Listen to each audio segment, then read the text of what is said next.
Hello,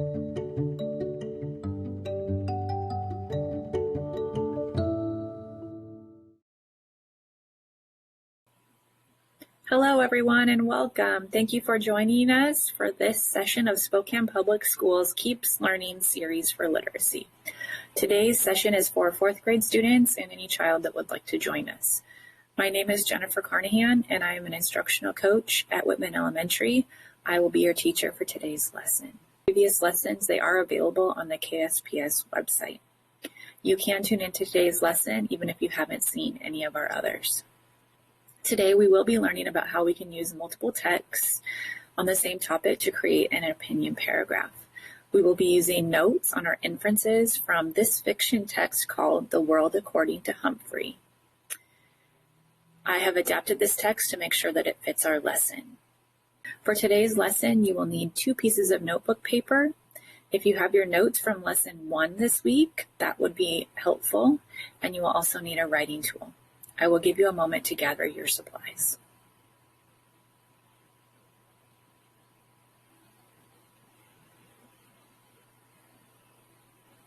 All right, let's begin. Remember earlier this week, we learned that the Thomases learned a valuable lesson about media. We are going to do a second read today. And as we read, we will continue to think about the effect that media has on AJ's family. In order to keep us focused on our purpose for reading, our guiding question will still be, can media be a distraction? To keep track of our thinking as we read, we wrote down notes on a graphic organizer. This is what mine looks like. Yours might look similar. If you need to, today, we will stop and talk about what we wrote in our graphic organizer. Go ahead and add to your notes today as we read. All right, let's begin reading. The kids in Mrs. Bain's class love taking care of their hamster, Humphrey. The weekends are especially fun because one of them takes Humphrey home. This weekend, the lucky student is AJ. The bus let us off close to AJ's house. It was a 2-story old house with a big porch. As soon as I entered, I got a warm welcome from AJ's mom, his younger brother Ty, his little sister Dee Lee, and his baby brother Bo. Anthony James, introduce us to your little friend, his mom said, greeting us. Anthony James. Everybody at school called AJ by his initials, or just AJ. This is Humphrey, he answered. Hello, Humphrey, said Miss Thomas. Take Humphrey into the den and get him settled. Mrs. Brisbane called him lower your voice AJ because AJ always talked extra loud in class. I soon noticed that everybody at AJ's house talked extra loud. They had to because in the background the TV was always blaring. Now every house I've been in so far has had a TV, and I've enjoyed some of the shows I've seen. There's one channel that has nothing but the most frightening shows about wild animals attacking one another. I mean wild, like tigers and bears and hippopotamuses. Gee, I hope that's not on our vocabulary test in the near future. Those shows make me appreciate the protection of a nice cage, as long as the lock doesn't quite lock. Anyway, the difference at the Thomases' house is that the television is on all the time. There's a TV on a table across from a big comfy couch and a big comfy chair, and someone's almost always sitting there watching. I know because they put my cage down on the floor next to the couch. I had a very good view of the TV. I couldn't always hear the TV, though, because AJ's mother had a radio in the kitchen, which was blaring most of the time while she cooked or did crossword puzzles or talked on the phone.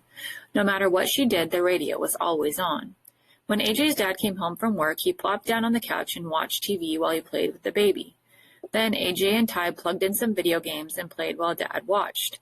Delia listened to the radio with her mom and danced around the kitchen. When it was time for dinner, the whole family took plates and sat in the den so they could watch TV while they ate. Then they watched TV some more. They made popcorn and kept watching. Finally, the kids went to bed. The baby first, then Delia, and later Ty and AJ. After they were all in their rooms, Mr. and Mrs. Thomas kept watching TV and ate some ice cream. Later, Mrs. Thomas yawned loudly. I've had it, Charlie. I'm going to bed, and I suggest you do too, she said. But Mr. Thomas just kept on watching, or at least he kept on sitting there until he fell asleep on the couch. I ended up watching the rest of the wrestling match without him. Okay, let's stop here and review 2 of our literary terms from Lesson 1 this week. Who is telling this story? That's right. Humphrey, a character in the story. This story is written in first-person point of view because the character in the story is narrating the story. Because we are learning about what Humphrey sees, does, and thinks about the family, we are getting his perspective. A story's perspective can change based on who is telling the story. Okay, let's continue reading. Unfortunately, the wrestler I was rooting for, Thor Blore, lost. Finally, Mr. Thomas woke up, yawned, flicked off the TV, and went upstairs to bed. Peace at last. But the quiet only lasted about 10 minutes. Soon Mom brought Bo downstairs and gave him a bottle while she watched TV. When Bo finally fell asleep, Mrs. Thomas yawned and flicked off the TV. Blessed relief. 5 minutes later, Mr. Thomas returned. Sorry, hamster, can't sleep, he mumbled to me as he flicked on the remote. He watched and then dozed off again, but the TV stayed on, leaving me no choice but to watch a string of commercials for car waxes, weight-reducing programs, exercise machines, and red-hot harmonica classics. The combination of being nocturnal and being bombarded with sight and sound kept me wide awake. At the crack of dawn, Dealey tiptoed into the room, dragging her doll by its hair and switching to a cartoon show about princesses. She watched another show about cats and dogs. Oof, scary. Then Mr. Thomas woke up and wanted to check some sports scores. Mrs. Thomas handed him the baby and his bottle, and soon the older boys switched over to video games, and their parents watched them play. It was loud, loud, loud, but the Thomases didn't seem to notice. What do you want for breakfast? Mom shouted. What? Dad shouted louder. What do you want for breakfast? Mom yelled. Toaster waffles, Dad yelled. I can't hear the TV, Ty hollered, turning up the volume. Do you want juice? Mom screamed. Can't hear you, Dad responded. Okay, this is where we made the inference that Humphrey believes the Thomases' house is too loud. We used this sentence, it was loud, loud, loud, but the Thomases didn't seem to notice, as our text evidence. Remember, an inference is where we combine our thinking with evidence from the text to draw a conclusion.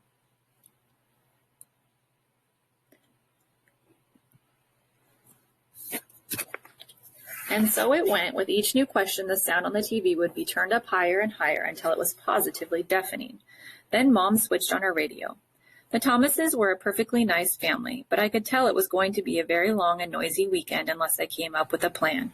So I spun on my wheel for a while to help me think, and I thought and thought and thought some more. And then it came, the big idea. I probably would have come up with it sooner if I could have heard myself think. Around noon, the Thomases were all watching the football game on TV, or rather, Mr. Thomas was watching the football game on TV while AJ and Ty shouted questions at him. Mrs. Thomas was in the kitchen listening to the radio and talking on the phone. Dealey played peekaboo with the baby in the cozy chair. No one was watching me, so I carefully opened the lock that doesn't lock on my cage and made a quick exit. Naturally, no one could hear me skittering across the floor as I made my way around the outside of the room, over to the space behind the TV cabinet. Then, with great effort, I managed to pull out the plug, one of the most difficult feats of my life. The TV went silent, beautifully, blissfully, silently silent. So silent, I was afraid to move. I waited behind the cabinet, frozen. The Thomases stared at the TV screen as the picture slowly went dark. Ty, did you hit that remote? Mr. Thomas asked. No, it's under the table. Anthony, go turn that thing on again, Mr. Thomas said.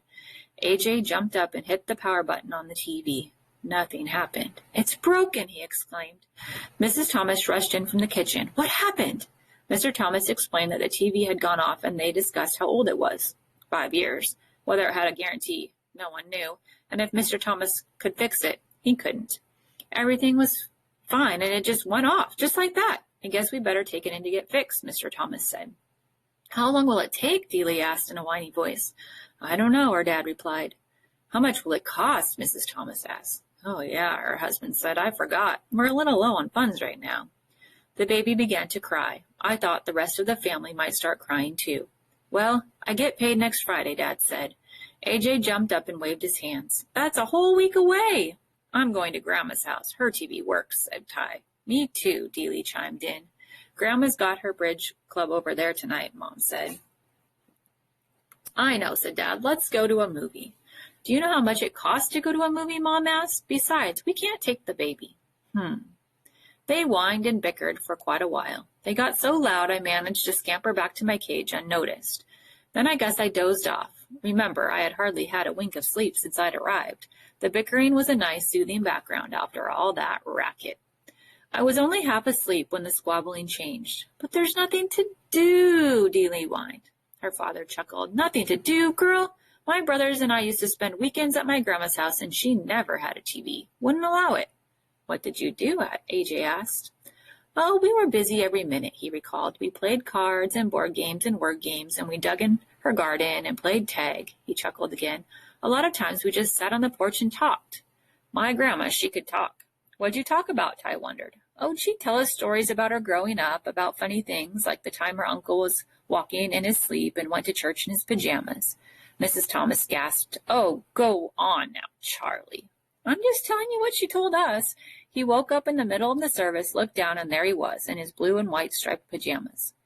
I let out a squeak of surprise, and the kids all giggled.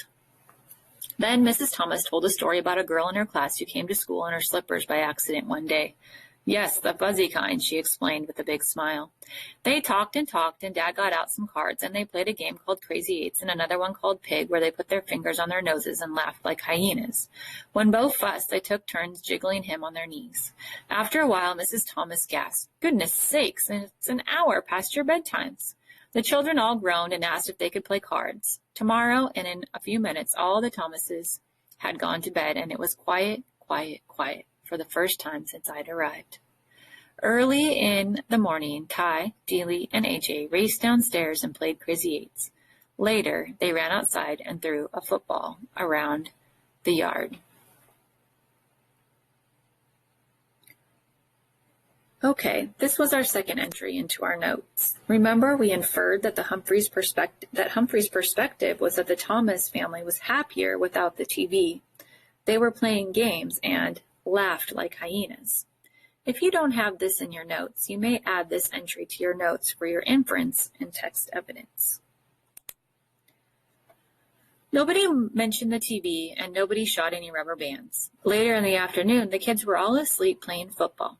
I was fast asleep until Mrs. Thomas came into the den with a broom and started sweeping. A minute later, Mr. Thomas entered. What are you doing, hon? What does it look like? I'm sweeping. You know, all the snacking we do in here makes a real mess on the floor, she said. Bo's asleep? Her husband asked. Uh-huh. Mr. Thomas walked over to his wife and took the broom away from her. Then you sit down and rest a spell, hon. I'll sweep. Go on. Don't argue. Mrs. Thomas smiled and thanked him and sat down on the couch. Mr. Thomas swept all around the outside of the room, even behind the TV. Uh-oh. When he got there, he stopped sweeping and leaned down. Well, I'll be, he muttered. What's wrong? Asked Mrs. Thomas. The TV is unplugged, he said. It's unplugged. He came out from behind the TV plug in his hand, and a very puzzled look on his face. But it couldn't just have come unplugged while we were sitting there watching. I mean, a plug doesn't just fall out, he said. Plug it in, see if it works, his wife told him. Well, you guessed it, the TV came on as bright and loud as ever. I don't get it, Mr. Thomas muttered, but at least we don't have to pay to get it fixed. Mrs. Thomas stared at the screen for a few seconds, then glanced out the window at the kids playing happily outside. Charlie, what do you say we keep it unplugged for a couple more days, she asked. We just won't tell the kids. Mr. Thomas grinned. Then he bent down and unplugged the TV. Couldn't hurt, he said. He put down the broom and sat on the couch near his wife, and the two of them just sat there in the den, giggling like stop giggling, Gale. And suddenly Mr. Thomas looked over at me. You don't mind a little peace and quiet, do you, Humphrey? No, no, no, I squeaked, and I promptly fell asleep. In the end, we wrote in our notes that we believe AJ's mom and dad would probably begin limiting the amount of TV they watched because it had become distracting for their family, and the family was having more fun without the TV. You can add this to your notes for your third entry for your inference and text evidence. Now that we have finished our second read, take a minute to remember our guiding question. Can media be a distraction? We have already recorded some of the inferences and text evidence from this story. For the Thomases, media did seem to be a distraction, according to Humphrey. Now, I would like for you to take a look at a couple more sources on this topic. This is called an infographic. Infographics are pictures that contain information on a topic. We will be looking at two infographics, or posters. First, take a look at the colors in this poster. What do you notice? In this first infographic, the color is gray, suggesting a nocturnal scene. Remember, nocturnal means nighttime. Do you think the characters look bored? I do.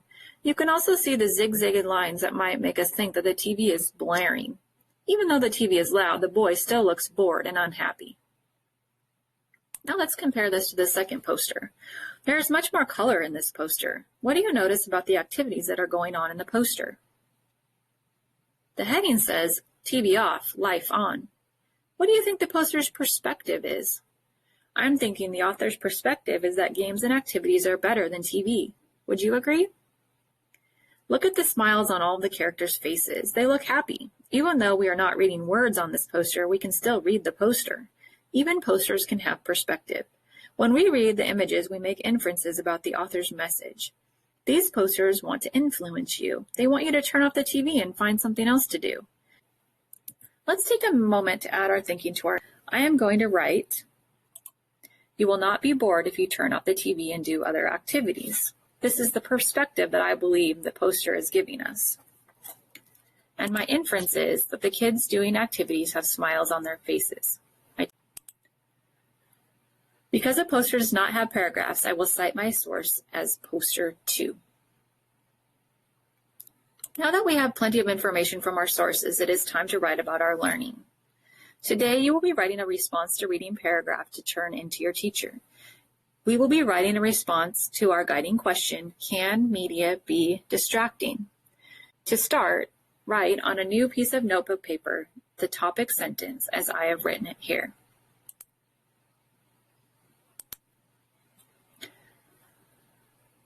According to the sources I read, media can be distracting because it can be too loud and distract kids from playing games and doing other activities.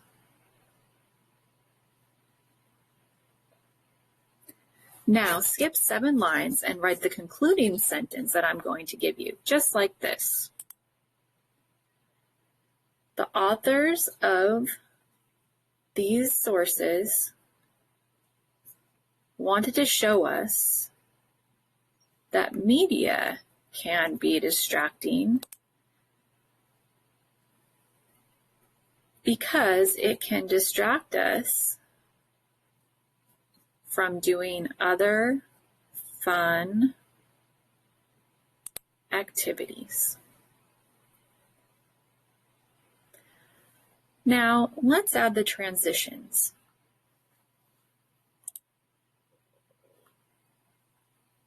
In the text, it says,